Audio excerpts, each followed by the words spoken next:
नमस्कार, आप देख रहे हैं ब्रेकिंग टुडे और मैं हूं मनीष मिश्रा।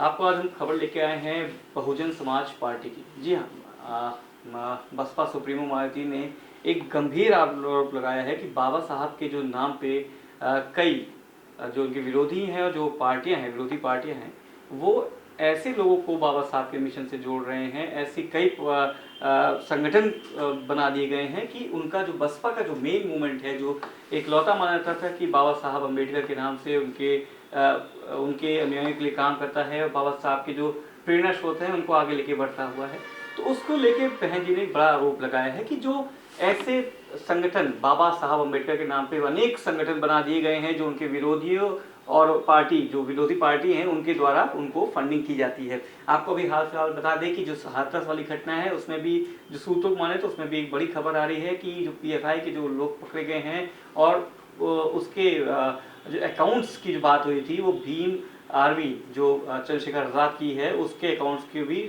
शायद खंगाला जाएगा। हालांकि पूरे न केवल हाथरस को लेकर बहन जी ने ये मूवमेंट के लिए उंगली उठाई, बल्कि उन्होंने बताया है कि जो बाबा साहब का जब मेन मूवमेंट है, जो मेन बहुजन समाज पार्टी का जो मूवमेंट है उसको कमजोर करने के फिराक में है विरोधी, और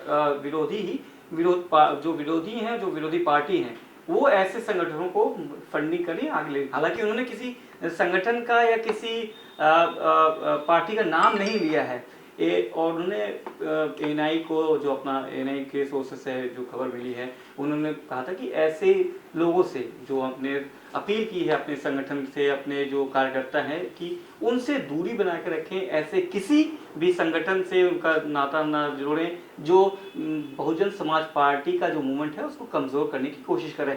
हालांकि देखने में मिला है कि जो बहुजन समाज पार्टी की जो कार्यकर्ता होते हैं वो बहुत डिवोटी होते हैं। बहन जी को बहुत आदर सत्कार दिया जाता है वहाँ पे। बहन जी का एक अलग से वहाँ पे रुतबा हुआ है। हालांकि उतना बड़ा पद किसी पार्टी में और लोग का होता नहीं है।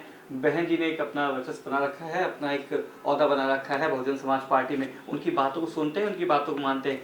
और जहाँ तक फंडिंग की बात है तो बसपा सुप्रीमो ने ये भी बोला है कि वो चंदा लिया जाता है उनकी पार्टी में, उनके कार्यकर्ता के द्वारा दिया गया चंदा ही इस्तेमाल होता है, किसी और तरीके से कहीं से कोई फंडिंग नहीं होती है।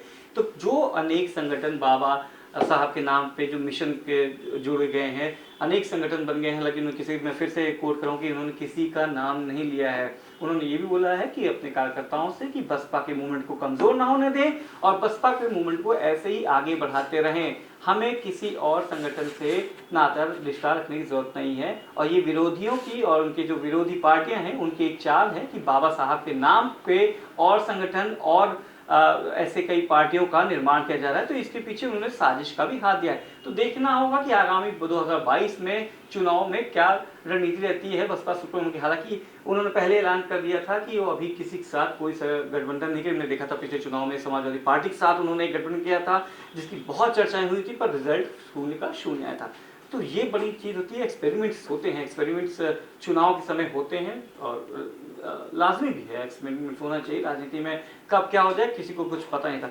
हालांकि इसी कड़ी में देखा गया है कि एक और बसपा का एक ब्राह्मण कार्ड जो 2007 में जो जिसमें बहुजन समाज पार्टी को जीत हासिल हुई थी, उसमें बसपा कार्ड का एक बहुत अहम रोल था। उसी कड़ी में सतीश चंद्र मिश्रा जो उनके ब्राह्मण ट्रम्प कार्ड हैं, उन्होंने फिर से ब्राह्मण रैलियां करनी शुरू की हैं, मीटिंग्स करनी शुरू की हैं और 73 के 73 जो जिले हैं उनमें उन्होंने बैठक भी शुरू कर दी है। 73वीं बैठक अभी बहुत जल्द खत्म हुई थी, हमने आपको उस खबर से भी रूबरू कराया था। तो हाल फिलहाल में बहुजन समाज पार्टी की सुप्रीमो ने यही बोला है कि जो गैर राजनीतिक दल हैं और जो उनके ऑपोजिट वाले हैं, जो उनके खिलाफ साजिश रच रहे हैं, वो बाबा साहब के नाम से कई संगठन बना रहे हैं। उनसे दूरी रखनी है, उनसे बच के रहना है। सिर्फ और सिर्फ बाबा साहब को मानने वाला, बाबा साहब की जो प्रेरणा के द्वारा चलने वाला, जो उनके रूप उनके कार्य को करने वाला है, वो सिर्फ और सिर्फ बहुजन समाज पार्टी, ऐसा कहना है बसपा सुप्रीमो मायावती का। भी पसंद नहीं है। यही कारण है कि केंद्र व राज्यों में जब भी कांग्रेस व बीजेपी एंड कंपनी के लोगों की सरकार होती है तो तब इनकी सरकारें हमारे इन वर्गों का हर स्तर पर खूब शोषण करती हैं तथा विकास व उत्थान के मामले में भी इनकी काफ़ी उपेक्षा करती हैं। इतना ही नहीं, बल्कि ये विरोधी पार्टियां अपने राजनीतिक स्वार्थ व फायदे के लिए इन वर्गों पर व इनकी बहन बेटियों पर कोई भी जुल्म जाति आदि होने पर फिर उसकी आड़ में राजनीतिक ड्रामा भी खूब करती हैं। और इस मामले में हाथरस जैसे अनेकों उदाहरण हमारे सामने हैं। जबकि इस मामले में सच्चाई तो ये है कि खासकर कांग्रेस व बीजेपी एंड कंपनी के लोगों के शासनकाल में यहाँ इन लोगों का कोई भी खास विकास व उत्थान आदि नहीं हुआ है और इनके ऊपर बड़े पैमाने पर हर स्तर पर जुल्म जाती हुई है। और अभी भी ये सभी विरोधी पार्टियां अंदर अंदर आपस में एक होकर हमारे इन वर्गों के लोगों का हर स्तर पर काफ़ी शोषण करती हैं और इन्हें अभी भी सदियों की तरह ही अपना गुलाम व लाचार बनाए रखना चाहती हैं, जिसकी खास वजह। खैर, हमें आप देखते रहिए, हमारे साथ कैसे जुड़े रहिएगा। बाकी तमाम खबरों के लिए हमसे जुड़ रहे हैं। ब्रेकिंग टुडे की पूरी टीम को लाइक करें, ब्रेकिंग टुडे को सब्सक्राइब करें, बेल आइकन पर प्रेस करिएगा और हमें सब्सक्राइब करना मत भूलिएगा। 2 गज की दूरी, मास्क की दूरी, ये भी बहुत ध्यान रखिएगा। फिलहाल अभी के लिए नमस्कार।